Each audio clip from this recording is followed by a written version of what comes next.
শ্রাবণ মাসের শুক্লপক্ষের একাদশীর নাম পবিত্রারোপণী একাদশী। এর আরেক নাম পুত্রদা একাদশী। একদিন মহারাজ যুধিষ্ঠির শ্রীকৃষ্ণকে বললেন, হে কৃষ্ণ, শ্রাবণ মাসের শুক্লপক্ষের একাদশীর নাম মাহাত্ম্য কৃপা করে আমাকে বলুন। শ্রীকৃষ্ণ বললেন, হে পাণ্ডুপুত্র যুধিষ্ঠির, এখন সেই পবিত্র ব্রত মাহাত্ম্য বর্ণনা করছি, মনোযোগ দিয়ে তা শ্রবণ করো। এই ব্রত মাহাত্ম্য শোনা মাত্রই বাজপেয় যজ্ঞের ফল লাভ হয়। প্রাচীনকালে দাপর যুগের শুরুতে মহিজিৎ নামে এক বিখ্যাত রাজা ছিলেন।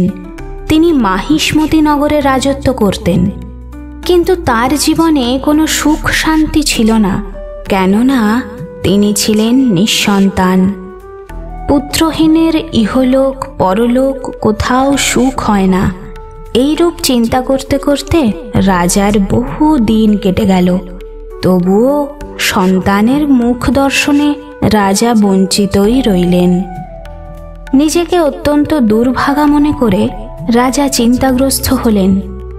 তারপর প্রজাদের সামনে গিয়ে তিনি বলতে লাগলেন, হে প্রজাবৃন্দ, তোমরা শোনো, আমি এই জন্মে জ্ঞানত কোনো পাপ কাজ করিনি, অন্যায়ভাবে আমার রাজকোষ বৃদ্ধি করিনি, ব্রাহ্মণ বা দেবতাদের সম্পদ কখনো গ্রহণ করিনি, উপরন্তু প্রজাদেরকে সন্তানের মতো পালন করেছি, ধর্ম অনুযায়ী রাজ্য শাসন করেছি, দুষ্টদের যথানুরূপ দণ্ড দিয়েছি, সজ্জন ব্যক্তিদের যথাযোগ্য সম্মান করতেও কখনো অবহেলা করিনি।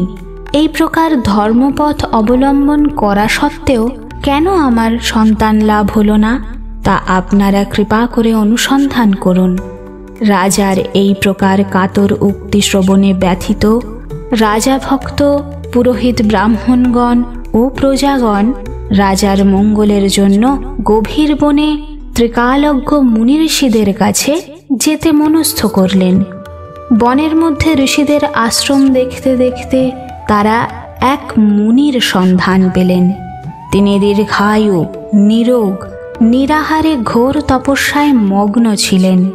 সর্বশাস্ত্র বিশারদ, ধর্মতত্ত্বজ্ঞ ও ত্রিকালজ্ঞ সেই মহামুনি লোমশ নামে পরিচিত। ব্রহ্মার এক কল্প অতিবাহিত হলে সেই মুনিবরের গায়ের একটি লোম পরিত্যক্ত হতো। সেই কারণে এই মহামুনির নাম লোমশ। তাকে দেখে সকলেই ধন্য হলেন। তারা প্রণাম জানালেন। তারা পরস্পর বলতে লাগলেন, আমাদের বহু জন্মের সৌভাগ্যের ফলে আজ আমরা এই মুনিবরের সাক্ষাৎ লাভ করলাম। তারপর ঋষিবর তাদের সম্বোধন করে বললেন, কি কারণে আপনারা এখানে এসেছেন এবং কেনই বা আমার এত প্রশংসা করছেন তা স্পষ্ট করে বলুন। আপনাদের যাতে মঙ্গল হয় আমি নিশ্চয়ই তার চেষ্টা করব। ব্রাহ্মণেরা বললেন, হে ঋষিবর, আমরা যে উদ্দেশ্যে এখানে এসেছি আপনি তা কৃপা করে শুনুন। এই পৃথিবীতে আপনার মতো শ্রেষ্ঠ ব্যক্তি আর কোথাও নেই।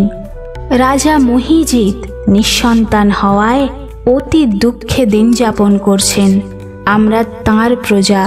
তিনি আমাদেরকে সন্তানের মতো পালন করেন, কিন্তু তিনি সন্তানহীন বলে আমরাও সবাই মর্মাহত। তাঁর দুঃখ দূর করতে আমরা এইখানে এসেছি। হে মুনি শ্রেষ্ঠ, রাজা যাতে পুত্রের মুখ দর্শন করতে পারেন, কৃপা করে তার কোনো উপায় আমাদের বলে দিন। তাদের কথা শুনে মুনিবর ধ্যানমগ্ন হলেন। কিছু সময় পরে রাজার পূর্বজন্ম বৃত্তান্ত বলতে লাগলেন তিনি। এই রাজা পূর্বজন্মে এক দরিদ্র বৈশ্য ছিলেন। একবার তিনি এক অন্যায় কার্য করে ফেলেন। ব্যবসা করবার জন্য তিনি এক গ্রাম থেকে অন্য গ্রামে যাতায়াত করতেন। একবার জ্যৈষ্ঠ মাসের শুক্লপক্ষের দশমীর দিনে কোথাও একটা যাওয়ার পথে তিনি অত্যন্ত তৃষ্ণার্ত হয়ে পড়েন। গ্রামের প্রান্তে একটি জলাশয় তিনি দেখতে পান। সেখানে জলপানের জন্য যান। একটি গাভী ও তার বাছুর সেখানে জলপান করছিল। তখন বৈশ্য তাদেরকে তাড়িয়ে দিয়ে নিজেই জলপান করতে লাগলেন। অন্যকে জলপান করতে না দেওয়া এই পাপ কর্মের ফলে তিনি সন্তান সুখে বঞ্চিত হয়েছেন। কিন্তু পূর্বজন্মের কোনো এক পুণ্যের ফলে রাজা আবার এই রকম নিষ্কণ্টক রাজ্য লাভ করেছেন। এসব শুনে ব্রাহ্মণেরা বললেন, হে মুনিবর, শাস্ত্রে আছে যে পুণ্য দ্বারা পাপক্ষয় হয়, তাই আপনি এমন একটি পুণ্যব্রতের উপদেশ করুন যাতে তার প্রারব্ধ পাপ দূর হয়ে যায় এবং আপনার অনুগ্রহে তিনি যেন সন্তান লাভ করতে পারেন। লোমশ মুনি বললেন, শ্রাবণ মাসের শুক্লপক্ষে পবিত্রারোপিণী একাদশী ব্রত অভীষ্ট ফল প্রদান করে। আপনারা যথাবিধি তা পালন করুন। লোমশ মুনির উপদেশ শুনে আনন্দ চিত্তে তারা গৃহে প্রত্যাবর্তন করেন। তারপর রাজাকে এসে সে সব কথা তারা জানালেন। তারপর সকলে মিলে মুনিবরের নির্দেশ অনুসারে শ্রাবণ মাসের শুক্লপক্ষের পবিত্রারোপিণী একাদশী ব্রত পালন করলেন আর তাদের সকলের পুণ্যফল রাজাকে প্রদান করলেন। সেই পুণ্য প্রভাবে রাজমহিষী গর্ভবতী হলেন। তারপর উপযুক্ত সময় হলে বলিষ্ঠ সর্বাঙ্গ সুন্দর এক পুত্র সন্তানের জন্ম দিলেন রাজমহিষী। ভবিষ্যত্তর পুরাণে এই মাহাত্ম্য কথা বর্ণিত রয়েছে। এই ব্রত মাহাত্ম্য যিনি পাঠ বা শ্রবণ করেন তিনি সমস্ত পাপ থেকে মুক্ত হন এবং সন্তান সুখ ভোগ করে অবশেষে দিব্যধাম প্রাপ্ত হন।